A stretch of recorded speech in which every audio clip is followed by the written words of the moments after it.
Isu mengenai Presiden terpilih Prabowo Subianto yang disebut tidak akan menandatangani Kepres IKN ditepis oleh tim kampanye nasional Prabowo Gibran. Wakil Ketua TKN mengatakan anggaran IKN sudah masuk dalam APBN 2025 yang akan dipaparkan 16 Agustus 2024 mendatang. Sebelumnya, pengamat politik Rocky Gerung menilai Presiden terpilih Prabowo Subianto pasti akan dilantik sebagai kepala negara di DKI Jakarta, serta tidak akan menandatangani keputusan Presiden tentang pemindahan ibu kota negara ke ibu kota Nusantara. Ia berpendapat Prabowo tidak akan menaikkan Kepres tersebut karena dianggap pemindahan ibu kota merupakan beban dan akan menimbulkan berbagai konsekuensi.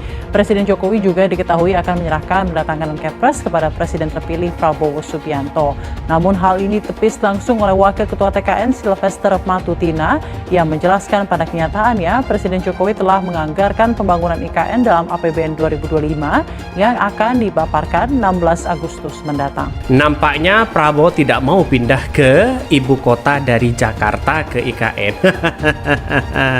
Ini ada apa di situ begitu kan? Artinya apa? Artinya secara tidak langsung bahwa IKN hari ini masih belum selesai.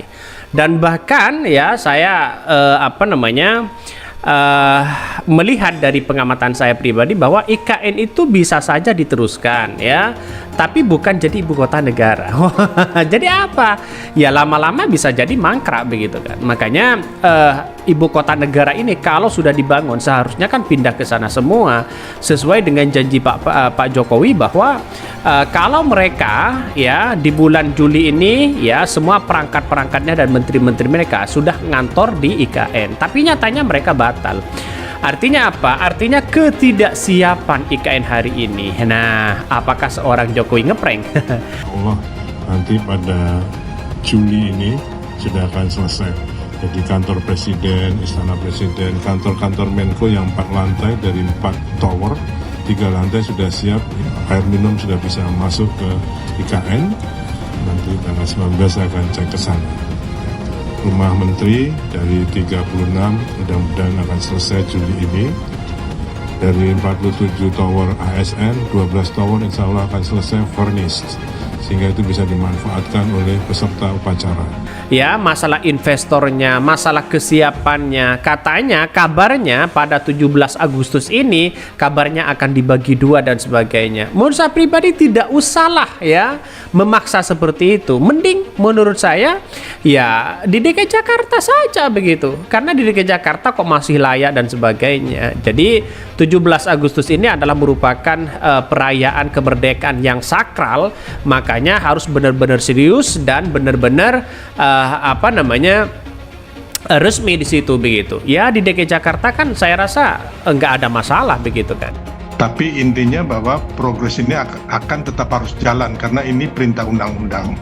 Memang kalau kita yang sudah pernah ke sana, kita tahu bahwa saat ini hujan besar ya di IKN itu. Makanya mobil-mobil untuk masuk juga lumpur. Makanya itu yang tadi sebenarnya ini bukan hambatan memang ada hambatan dalam pengerjaan teknisnya karena tapi beberapa pembangunan itu sesuai ya, contohnya masalah istana presiden, istana wapres, rumah untuk ASN, beberapa kementerian itu hampir rampung termasuk jalan pendukung, ada tol IKN, terus bendungan udah mulai jadi semua. Jadi intinya bahwa sebenarnya tidak ada masalah, hanya memang dari target waktunya agak bergeser dari yang tadinya dicanangkan Juli, mungkin bisa nanti Agustus atau Oktober. Intinya sih nggak ada masalah yang berarti sebenarnya.